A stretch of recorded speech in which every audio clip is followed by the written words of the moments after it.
The third and final race here at Knockhill, and the grid is going to have a completely different look, certainly across the front row, because we've got two brand new names. Michael Bell and Sandy Mayhew are on pole position here.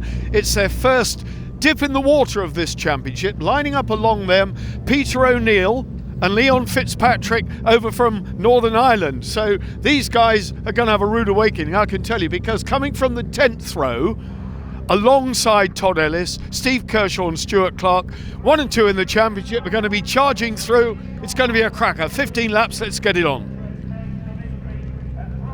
15 laps in glorious sunshine, and as I say, that is a completely different look. Look at this beautifully turned out outfit, Peter O'Neill and Leon Fitzpatrick. Let's hope that they make more of a presence in this championship. Maybe going into next season, when we go 600s, they'll join us full time. That would be good.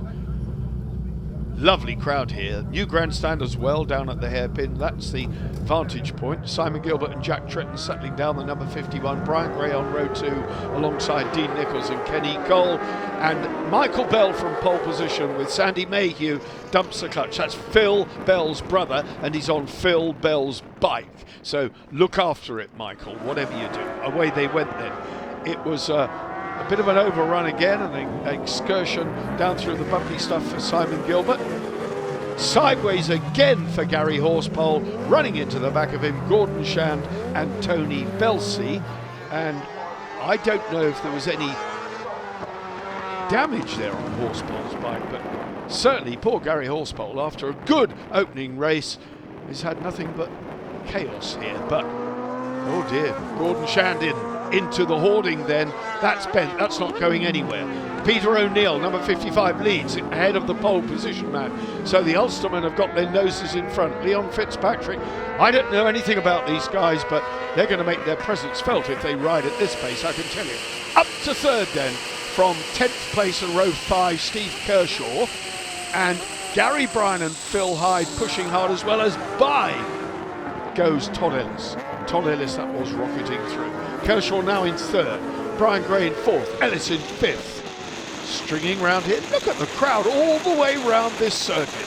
Absolutely massive crowd here at Knockhill, all the way round the track. Biggest crowd we've seen for sidecars this season, and in this weather you would not be surprised, would you?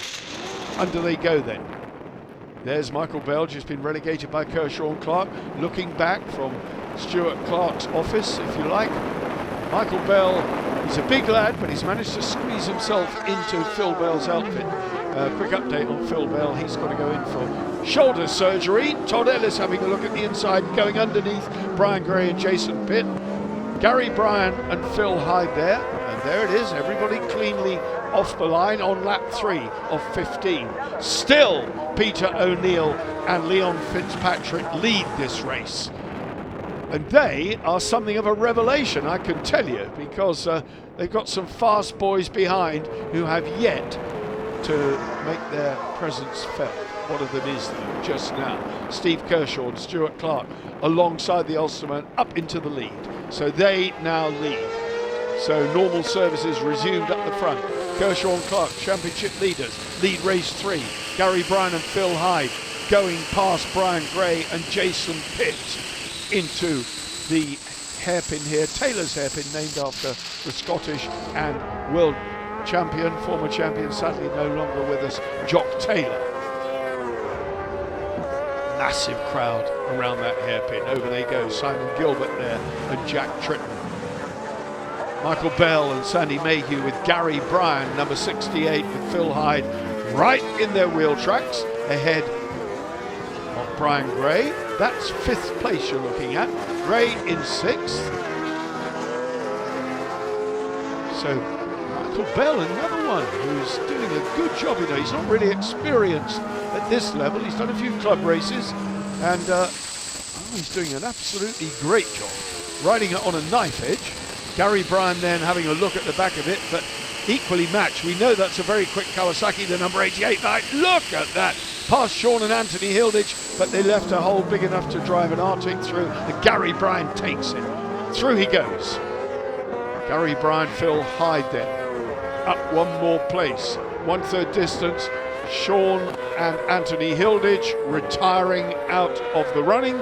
So, oh, serious front end wobble. Might even be steering damper damaged.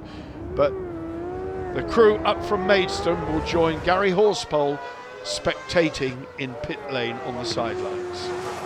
Well, 52.5 that lap. The record here, 51.455, held by Tim and Tristan Reeves. But Steve Kershaw and Stuart Clark want that lap record. They are going to give it their damnedest.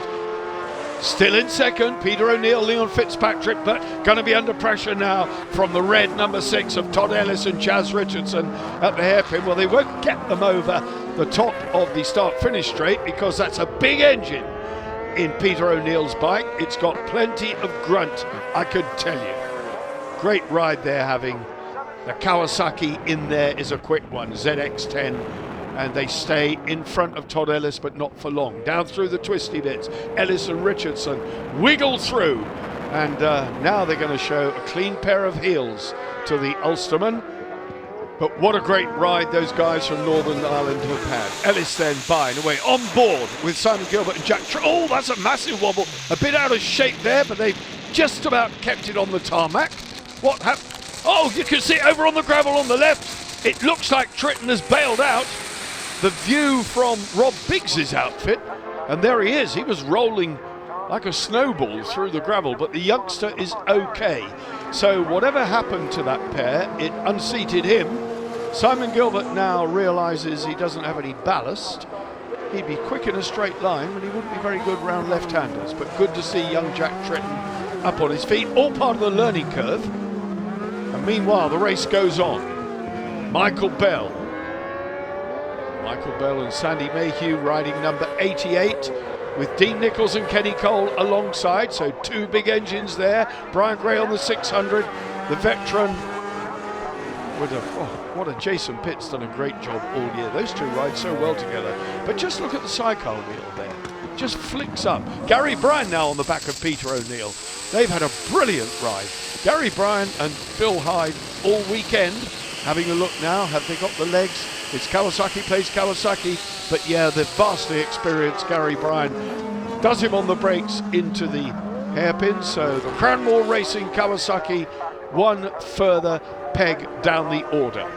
Second place now for Todd Ellis and Chaz Richardson. Third place for Gary Bryan and Phil Hyde. Still fourth, Peter O'Neill and Leon Fitzpatrick. Remarkable, absolutely remarkable. On lap 9 of 15, and I can tell you Steve Kershaw on lap 6 has done a 51.290, so he has got a new lap record here.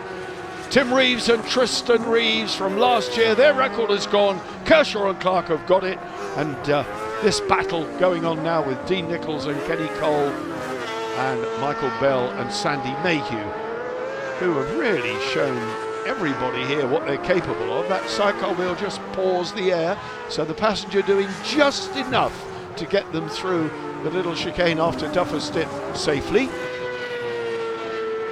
Not easy, I can tell you. It's all so quick here at Knockhill. You'd get dizzy in 15 laps, and we're on lap 12 of 15.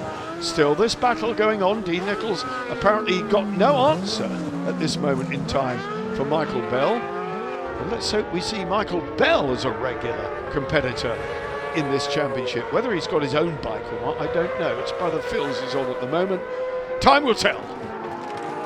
Well, these big Kawasaki's, nothing between them, neck and neck. All 600s next year, I remind you, so that's going to be interesting. These guys are going to have to change everything and sell their engines probably to Australia. That seems to be the popular theory as to where they're all going to go. On board with Rob Biggs. Oh, sideways round. He and Jerome Schmidt spinning backwards into the gravel. Can he get it fired up? Fortunately, he can. It's not too deep there. The gravel track really, really good. What a popular place that is. Spitting out stones. He's back on track with the Taurus Tool bikes. Brian Wilson, the MD of that company, is helping Rob Biggs and has helped him really, really well. And Biggs is returning the compliment in preparing or helping to prepare a bike for Brian Wilson himself to campaign possibly in this championship if he can get up to speed. Kershaw and Clark on the penultimate lap with traffic ahead of them and a handsome lead making it 3 out of 3, provided they make it to the checkered flag without incident, and there doesn't seem to be any indication that anything other than a victory is going to happen. Nev Jones, having got it all sorted out and repaired, still very much in the running, is going to bring it home in 8th place. Nev Jones, if he stays where he is. On the last lap, Kershaw and Clark then underneath Nev Jones, so in among the tail enders now. It's such a short lap here at Knockhill, it's very easy to lap, especially when you're as fast as Steve Kershaw on that Santander salt Molson Kawasaki, assisted by Express Tyres of Lockerbie. And they are here, the Express Tyres people, in their numbers to support Steve Kershaw as he takes the checkered flag. Victory number 3 for the Scots on home territory. Great ride by them, and plenty of action all down the field. Another runner-up spot for Todd Ellis and Chaz Richardson, consolidating their second in the championship. Gary Bryan and Phil Hyde will once again climb the podium to the 3rd step, and they've had a very, very good season indeed. Kershaw and Clark then, total race time 13 minutes, and let me tell you, a lap record in the process. Brilliant time, 51.290. A new Knockhill lap record. That's what they wanted, that's what they've got. It's a full set. 14 seconds the advantage, that's the top 3. I can't tell you how impressed I am with Peter O'Neill and Leon Fitzpatrick. Anybody else around the circuit will share my view. Gray 5th, Nichols 6th, Bell, another outstanding debut for him, and those, the 4 guys who didn't make it to the flag.